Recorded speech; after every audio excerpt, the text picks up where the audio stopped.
जय हिंद दोस्तों, स्वागत है आप सभी का अपने YouTube channel exam study Saurabh में।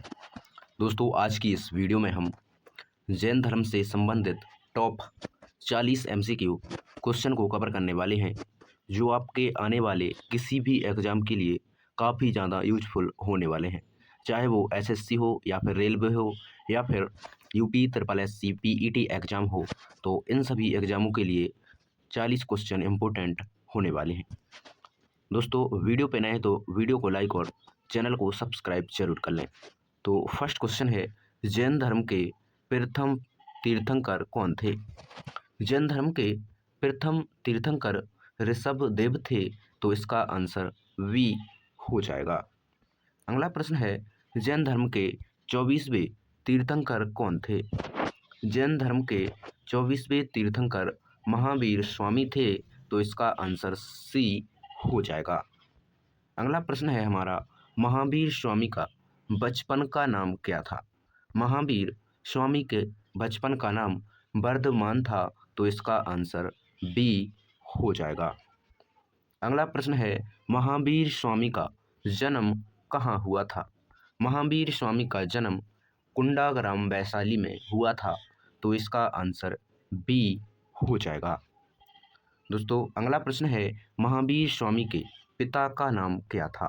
महावीर स्वामी के पिता का नाम सिद्धार्थ था, तो इसका आंसर ए हो जाएगा। अगला प्रश्न है, महावीर स्वामी की माता का नाम क्या था? महावीर स्वामी की माता का नाम त्रिशला था, तो इसका आंसर बी हो जाएगा। अगला प्रश्न है, महावीर स्वामी ने कितनी आयु में गृह त्याग किया? महावीर स्वामी ने 30 वर्ष की आयु में गृह त्याग किया था, तो इसका आंसर बी हो जाएगा। अगला प्रश्न है, महावीर स्वामी को कैवल्य ज्ञान की किस आयु में प्राप्त हुआ? महावीर स्वामी को कैवल्य ज्ञान 42 वर्ष की आयु में प्राप्त हुआ, तो इसका आंसर सी हो जाएगा। अगला प्रश्न है, महावीर स्वामी को कैवल्य ज्ञान कहाँ प्राप्त हुआ था? महावीर स्वामी को कैवल्य ज्ञान ऋजुपालिका नदी के तट पर प्राप्त हुआ था, तो इसका आंसर वी हो जाएगा। अगला प्रश्न है हमारा, महावीर स्वामी का निर्वाण कहाँ हुआ था? महावीर स्वामी का निर्वाण पावापुरी में हुआ था, तो इसका आंसर सी हो जाएगा। अगला प्रश्न है, महावीर स्वामी का निर्वाण किस आयु में हुआ था? 72 वर्ष की आयु में महावीर स्वामी का निर्वाण हुआ था, तो इसका आंसर सी हो जाएगा। अगला प्रश्न है हमारा, जैन धर्म के 23वें तीर्थंकर कौन थे? जैन धर्म के 23वें तीर्थंकर पार्श्वनाथ थे, तो इसका आंसर बी हो जाएगा। अगला प्रश्न है, पार्श्वनाथ का जन्म कहाँ हुआ था? पार्श्वनाथ का जन्म वाराणसी में हुआ था, तो इसका आंसर ए हो जाएगा। अगला प्रश्न है, जैन धर्म में कुल कितने तीर्थंकर माने गए हैं? जैन धर्म में कुल 24 तीर्थंकर माने गए हैं, तो इसका आंसर सी हो जाएगा। अगला प्रश्न है, जैन धर्म के प्रथम तीर्थंकर का अन्य नाम क्या था?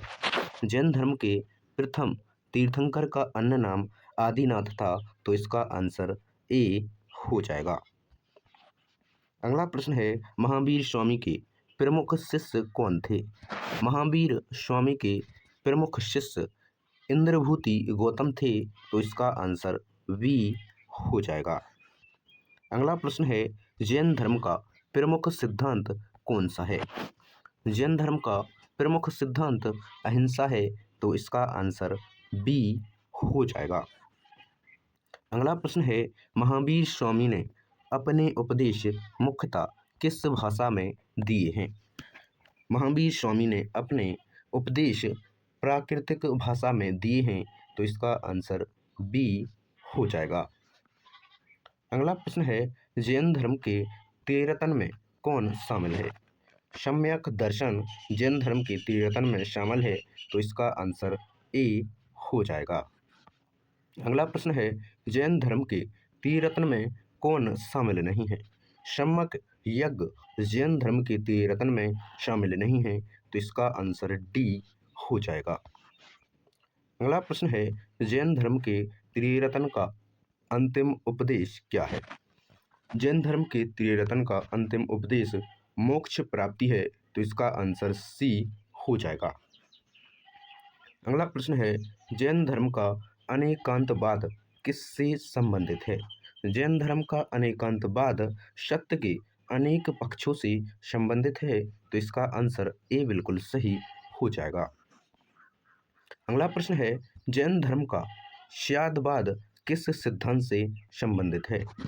जैन धर्म का स्यादवाद अनेकांतवाद से संबंधित है, तो इसका आंसर ए हो जाएगा। अगला प्रश्न है, जैन धर्म में आत्मा को क्या कहा गया है? जैन धर्म में आत्मा को जीव कहा गया है, तो इसका आंसर बी हो जाएगा। अगला प्रश्न है, जैन धर्म में कर्मों से मुक्ति को क्या कहा जाता है? जैन धर्म में कर्मों से मुक्ति को निर्वाण कहा जाता है, तो इसका आंसर ए हो जाएगा। अगला प्रश्न है, जैन धर्म के अनुसार संसार के बंधन का मुख्य कारण क्या है?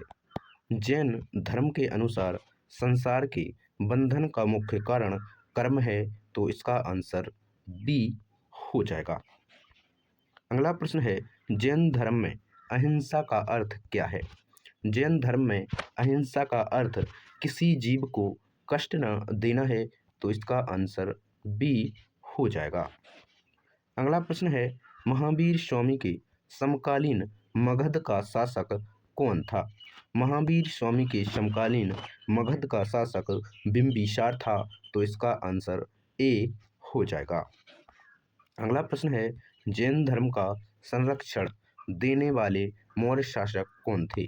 वह चंद्रगुप्त मौर्य थे, जो कि जैन धर्म को संरक्षण देने वाले मौर्य शासक थे, तो इसका आंसर सी हो जाएगा।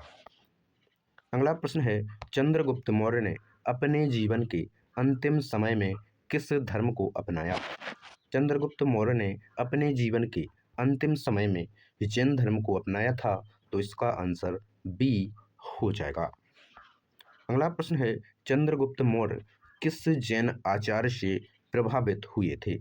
चंद्रगुप्त मौर्य भद्रबाहु जैन आचार्य से प्रभावित हुए थे, तो इसका आंसर ए हो जाएगा।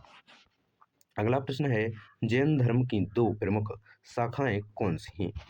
जैन धर्म की दो प्रमुख शाखाएं श्वेतांबर और दिगंबर है, तो इसका आंसर बी हो जाएगा।